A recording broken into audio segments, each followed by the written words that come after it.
Burnout is a state of emotional, mental, and physical exhaustion caused by excessive stress. It occurs when you feel overwhelmed, emotionally drained, and unable to meet constant demands.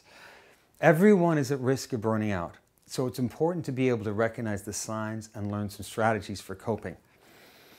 One common sign of burnout is that you're more easily annoyed with things that didn't bother you much in the past. When this happens, make a note of it and seek a calm place to gather your thoughts.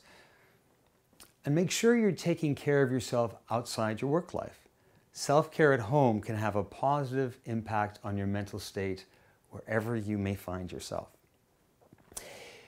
Another frequent sign of burnout is when the stress starts to encroach on your personal life. It can make the daily tasks related to family or friends overwhelming. In this case, again, step back and reflect on what's going on.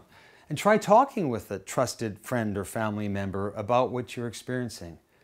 When they know how you're feeling and what you need, they can be a better support to you.